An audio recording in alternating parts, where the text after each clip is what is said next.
할렐루야. 우리 이렇게 인사 나누도록 하겠습니다. 광야 같은 인생에서 승리하십시오. 네, 자기 가슴에 손을 얹으시고 오늘은 졸지 말자. 네, 오늘 모세 이야기를 좀 하려고 합니다.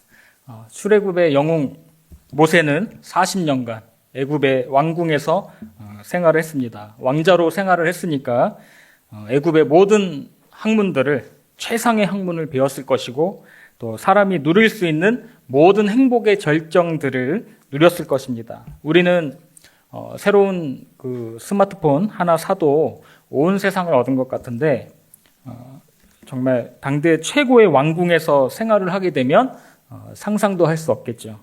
매일 최고급의 셰프들이 요리해주는 그런 음식들도 먹을 것이고 또 명품 브랜드 옷만 또 입을 것입니다. 요즘 아이들을 보면은 이 명품 또는 이 값비싼 브랜드에 민감하죠.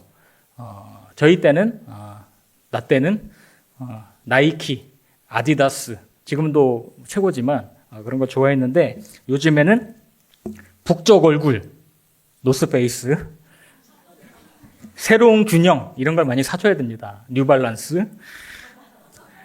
학문도 그 모세가요. 뭐 여러 가지 학문도 배웠을 것입니다. 뭐 법학, 천문학, 의학, 뭐 군사학, 애굽의 최고 교수들한테 과외받으면서 그렇게 자랐을 것입니다. 그러나 하나님은 하나님의 사람, 그것도 영적인 지도자를 만들어 가시고자 할 때는 그것으로 충분하지 않다고 생각을 하십니다. 그래서 세상의 교육으로는 채우지 못하는 부분이 반드시 존재한다라는 것이죠. 그래서 모세에게는 하나님의 또 다른 교육이 필요했습니다. 그것은 바로 하나님의 대학인 광야 학교였습니다. 그래서 모세는 광야 대학의 광야 학과를 전공해서 비로소 온전한 자로 세워지게 됩니다. 예전에는 혈기 부려서 사람도 죽일 만큼 다혈질의 성품도 광야에서 어느새 다듬어지고 온유해지고 겸손해졌습니다. 때로는 하나님이 우리에게 광야를 허락하실 때 우리는 바로 원망과 불평이 나올 수 있으나 우리가 이 광야 학교를 통해서 무엇을 얻습니까? 나의 인격과 성품이 다듬어지고 또 준비된 하나님의 사람으로 변화되는 그런 하나님의 방법이라는 사실을 꼭 기억할 수 있으시기를 바랍니다. 그렇다면 광야의 특징이 무엇입니까? 광야하면 낮에는 찌는 듯한 더위와 밤에는 영하의 차가운 날씨가 반복되는 그런 황량한 곳입니다. 먹을 것도 없고 마실 물도 없는 맹수의 위협에도 무방비 상태인 곳이 광야인데요. 10절을 보니까 그곳에서 하나님께서 이스라엘 백성들을 만나주시고 호위해 주시고 보호하시고 눈동자같이 지키셨다라고 말씀하고 있거든요. 10절 말씀 같이 읽겠습니다. 여호와께서 그를 황무지에서 짐승이 부르짖는 광야에서 만나시고 호위하시며 보호하시며 자기의 눈동자같이 지키셨도다. 아멘. 이 하나님의 사랑이 과거 이스라엘 백성들에게만 적용되었던 과거 완료의 사건이 아니라 오늘 우리에게도 현재 진행 중인 사건임을 믿으십니까? 믿으세요? 하나님은 여전히 우리들을 변함없이 사랑하십니다. 그 사실은 변함이 없습니다. 사랑하기 때문에 모세와 이스라엘 백성들을 광야에서 훈련하신 것과 마찬가지로 우리를 세우시기 위해서 우리 인생의 광야를 반드시 예비하십니다. 특히 하나님의 훈련 방법의 특징은 독특합니다. 11절 상반절을 보시면 마치 독수리가 자기의 보금자리를 어지럽게 하며, 여기서 어지럽게 하다의 뜻은 잠깨우다, 분발시키다 그런 뜻입니다. 이것은 어린 새끼들을 훈련하기 위해서 어미 독수리가 가만히 두지 않고 훈련에 임하도록 계속 잠을 깨우고 분발시키는 그 어미 독수리의 모습을 나타내고 있습니다. 하반절을 보세요. 하반절. 자, 같이 읽습니다. 자기의 새끼 위에 너풀거리며 그의 날개를 펴서 새끼를 받으며 그의 날개 위에 그것을 엎는 것 같이. 독수리는 자기가 가만히 있으면 독수리인 줄 모릅니다. 강하게 훈련하고 또 날개를 펴서 날아보고 먹이도 잡아보고 그렇게 하면서 독수리의 정체성이 만들어집니다. 그래서 그 어미 독수리가 자기 새끼를 떨어뜨리고 또 어미 독수리가 날개로 받고 이렇게 강하게 훈련하는 것과 같이 하나님께서 이스라엘 백성들을 그렇게 훈련시키셨다라는 것이죠. 여기서 우리는 이스라엘을 연단시키기 위해서 애굽의 그 참혹한 종살이와 또 광야 생활을 겪게 하신 하나님의 기쁘신 뜻을 우리가 발견하게 되는 것입니다. 그래서 하나님은 이러한 사랑으로 이스라엘을 보살피시고 훈련시켜서 강한 힘으로 독립하는 그런 민족이 되도록 하신 것입니다. 우리도 마찬가지죠. 하나님은 우리가 하나님의 거룩한 백성, 즉 성도라는 이름과 신분으로 이 유혹 많고 거칠고 험한 세상에서 살아가게 하실 때 때로는 우리 하나님께서 고난도 허락하시고 역경도 허락하시고 시련도 허락하시고 인생의 광야를 허락하십니다. 당장 나에게 닥친 이 시련은 나를 주저앉게 만들고 또 잠시 낙심하게도 만들지만 우리 하나님은 우리를 너무나도 사랑하시고 당신의 거룩하고 거듭난 백성들로 그렇게 성장시키기 위해서 우리 인생에서 광야를 허락하십니다. 저는 어릴 적부터 교회에서 자라서요. 그 누구보다도 열심과 성실함으로 교회를 섬겼지만 저는 제가 이렇게 목회자가 되리라고는 꿈에도 생각을 했을까요? 안 했을까요? 안 해봤습니다. 목회자 가정에서 태어난 것도 아니고 또 그냥 하나님께 열심히 있고 열정이 있는 청년이었지 저같이 연약하고 부족한 사람을 부르셨다는 것에 깜짝깜짝 놀랄 때가 많습니다. 우리 성도님들도 마찬가지로 하나님께서 부르셨기 때문에 이 자리에 앉아 계신 것입니다. 할렐루야. 그래서 우리 모두는 소명자가 맞습니다. 할렐루야. 다만 제 청년 시절을 조금 돌이켜 보면은 저는 이제 찬양과 말씀에 많이 갈급했던 그런 청년 같습니다. 그래서 뭐 예수전도단, 옹기장이, 소리엘, 박종호, 뭐 송정미 찬양 집회도 많이 찾아다녔고요. 그다음에 동네에서 그 중고등부가 문학의 밤을 하면은 이제 다 찾아가가지고 거기서 참석도 해보고 또 마음에 드는 그런 이성 친구를 발견하면 어떻게 했을까요? 남아서 쪽지도 이렇게 건네주고 제 아내 여기 있습니까?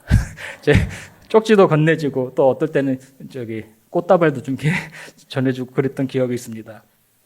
또 이 기라성 같은 또 목사님들의 설교 테이프와 책들을 그 기독교 백화점에 가면은 이렇게 구경할 수 있고 또 들을 수 있어가지고 그것이 너무나 행복했던 그런 청년이었습니다. 그래서 제 아내와 그 연애를 할 때는 저는 뭐 반지를 주고 뭐 선물을 주고 뭐 목걸이를 주고 이런 선물을 할 줄도 모르고 만날 때마다 지금도 얘기하는데 제가 이제 찬양 CD를 구워가지고요. 그 찬양 곡들을 담아서 오늘은 이 찬양 들어봐. 다음에는 저 찬양 들어봐. 이렇게 주었던 기억이 있습니다. 그래서 대학을 졸업하고 이제 직업군인으로 가정을 꾸리고 군 생활을 하던 중에 하나님의 부르심을 받고 전역하고 신학교를 갔는데 이제 그런 마음이 드는 거예요. 처음에는 많은 사람들 앞에서 멋지게 찬양하고 설교하는 그런 그렇게 인정을 받는 그런 모습을 제가 꿈꾸었습니다. 그래서 첫 사역지가 일산에서 교육전도사로 사역을 할 때 담임 목사님과 성도님들의 그 사랑을 너무 듬뿍 받으면서 그렇게 사역을 시작했는데 이제 제 마음 속에 이런 마음이 드는 거죠. 교만함이 이제 싹트고 있었던 거예요. 그래서 그때 나는 이런 변두리 같은 이런 교회에서나 있을 사람이 아니다. 나한테는 일산이 참 좁다. 더 큰 곳으로 가서 내 실력을 보여줘야 된다. 얼마나 교만합니까? 얼마나 교만해요. 그래서 천당 밑에 분당이라는 곳이 있는데 가서 거기서 멋지게 한번 사역을 해보자. 그래서 그 분당 야타업에 가면 그 분당 만나교회라고 있습니다. 거기서 이제 전임 전도사 신대원 3학년 끝날 때쯤에 들어갔습니다. 이렇게 저의 교만함이 절정으로 치닫을 때 그 교회에 들어가서 사역을 해보니까요. 저의 높아진 교만이 한순간에 깨지게 되었습니다. 정말 실력 있고 영성도 훌륭하고 설교는 왜 이렇게 잘하는지 그런 사람들이 얼마나 많은지 또 옷도 잘 입어요. 분당이니까 옷도 잘 입고. 저는 촌놈 같은데. 그 전도사들은 그 설교나 찬양의 기회가 1년에 한 번 올까 말까 합니다. 왜냐하면 부목사들이 뭐 10명이 넘으니까 20명 정도 되니까 나는 여기서 아무것도 아니구나. 전 그것을 깨달았습니다. 사역은 겉멋으로 하는 것이 절대로 아니구나. 더 기도하고 더 말씀을 봐야 되겠구나. 그래서 하나님은 당신의 종들이 내면의 성품과 인격과 영성이 잘 갖추어지고 한 영혼을 정말로 목숨과도 같이 사랑할 때 그 사람을 쓰시는구나. 그걸 깨달은 거예요. 그리고 우리가 사역자의 가정으로 살아간다는 것, 경제적으로도 어렵고 집 장만하기는 더더욱 어렵고 또 아이들 가르치기도 힘들고 지금도 많은 사역자들이 그 가운데 사역을 하고 있습니다. 그럼에도 기쁨으로 걸어가고 있으니 사역자들을 위해서도 기도해 주시기를 부탁드립니다. 저의 이런저런 광야 학교에서 보낸 지난 시절을 돌아보니까 하나님께서 당신의 자녀들을 낮추시고 또 겸손하게 하시고 깨닫게 하시고 하나님이 쓰시기에 부족함 없도록 만들어 가시기 위해서 이 광야 학교에서 훈련과 연단을 받게 하시는 것임을 알게 되었습니다. 우리 성도님들도 이런저런 인생의 광야들이 있으실 것입니다. 그럴 때마다 우리를 이 광야 학교에 입학하게 하신 하나님을 반드시 기억하시고 그 광야 학교에서 다 수석으로 졸업하시기를 축복합니다. 그렇다면 구체적으로 광야 학교에서는 무엇을 배울 수 있을까요? 첫 번째 한번 띄워주시고요. 자, 첫 번째, 광야는 하나님의 음성을 듣는 곳입니다. 따라하겠습니다. 광야는 하나님의 음성을 듣는 곳입니다. 광야는 히브리어로 미드바르라고 합니다. 미드바르. 미드바르는 말하다, 다바르라는 동사에서 유래했습니다. 그것을 이제 어떤 분은 이렇게 해석을 하더라고요. 광야에서는 하나님의 말씀이 들리는 곳이다라는 것이죠. 우리가 세상에서 잘 나가고 뭐 사업도 성공하고 돈 잘 벌고 그럴 때는 말씀이 잘 들리지 않습니다. 그런데 경제적인 위기가 찾아오고 건강에 이상이 찾아오고 그럴 때 비로소 그곳에서 말씀이 들리기 시작한다라는 것입니다. 그렇다면 하나님이 모세를 광야로 이끄신 이유가 무엇일까요? 하나님의 말씀을 들으라고 보내신 것입니다. 다혈질적이고 폭력적이고 그런 성품으로는 지도자가 될 수가 없어요. 그래서 겸손해지고 온유해지라고 성품 다듬으라고 보내신 것입니다. 애굽의 가치관으로 그 점철된 그 모세의 40년 인생을 이제 하나님의 도구로 그렇게 사용해야 되는데 그래서 그 세속의 물을 그 커피 물을 다 빼는 작업을 하고 계시는 거예요. 그래야 이스라엘을 이끌 영적인 리더십이 생기기 때문에 그렇습니다. 그래서 C.S. 루이스라는 그 사람은 학자는 고통은 뒤먹은 세상을 일깨우는 하나님의 학성기다라고 그렇게 말을 했습니다. 여기서 고통을 광야로 한번 대체해 보세요. 성도에게 있어서 광야 생활은 바로 우리의 잠자는 영혼을 깨우는 하나님의 확성기가 되는 것입니다.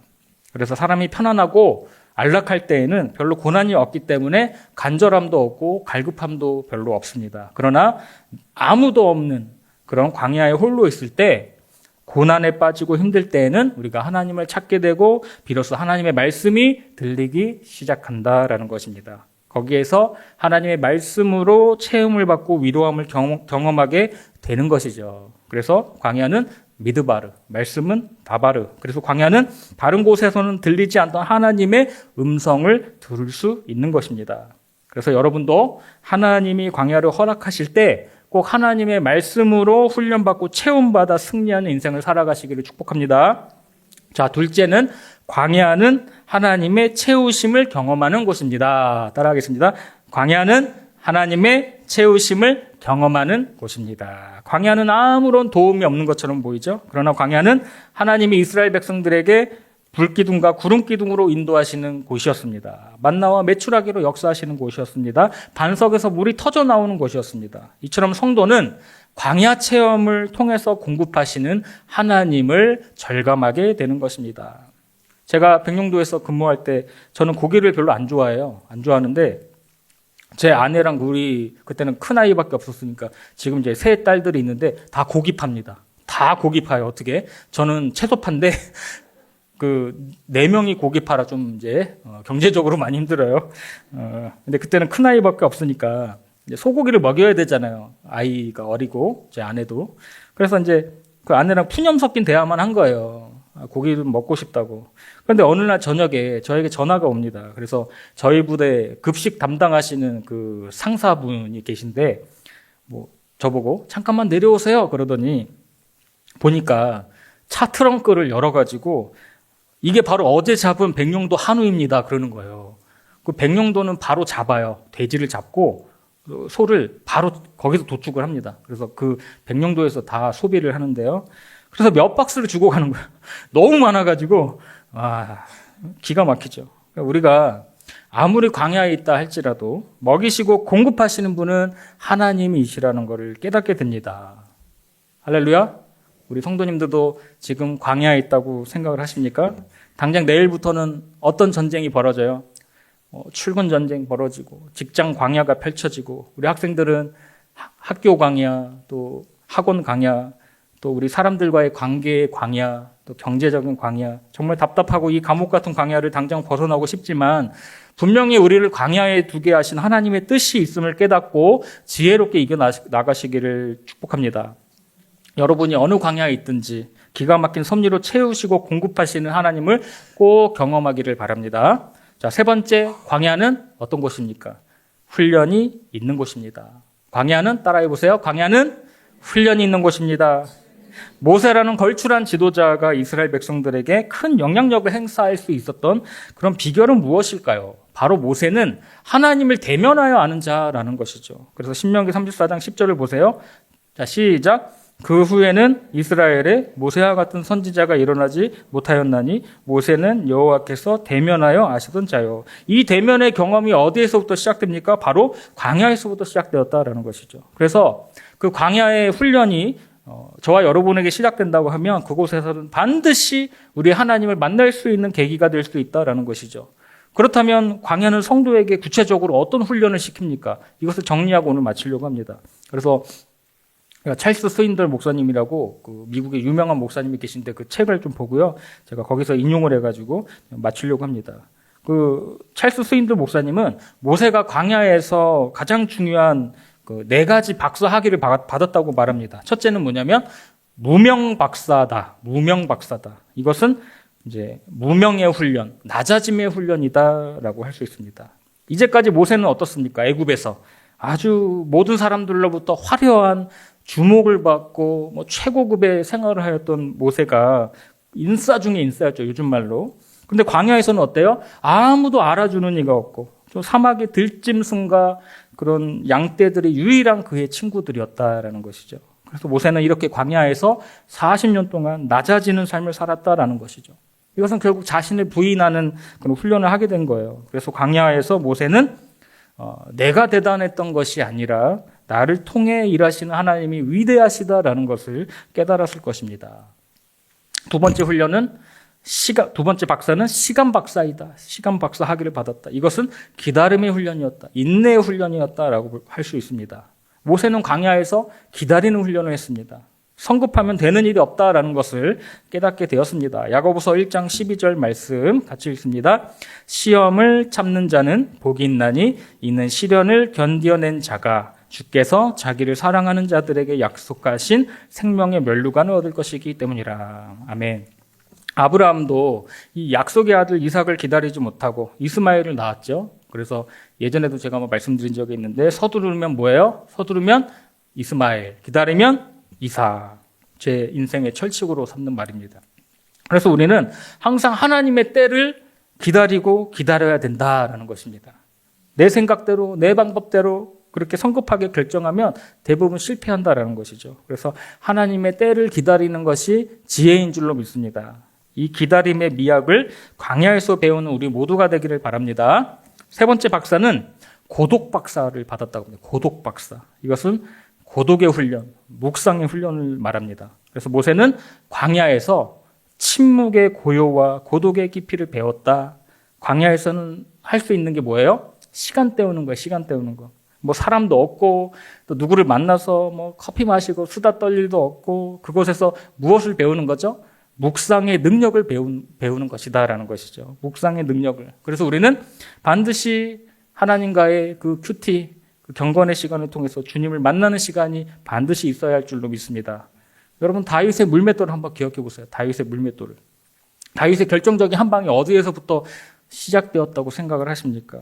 평화롭고 조용하고 아무도 없는 광야 같은 그곳에서 다윗은 잠만 자고 그랬던 것이 아니라 늘 하나님을 묵상하고 또 수도 없이 물맷돌을 던지고 연습하는 그런 훈련을 통해서 골리앗을 결정적인 한 방으로 때려 눕힌 것입니다. 이 다윗의 묵상의 능력은 결국은 위기에 처한 이스라엘을 구했던 것입니다. 할렐루야.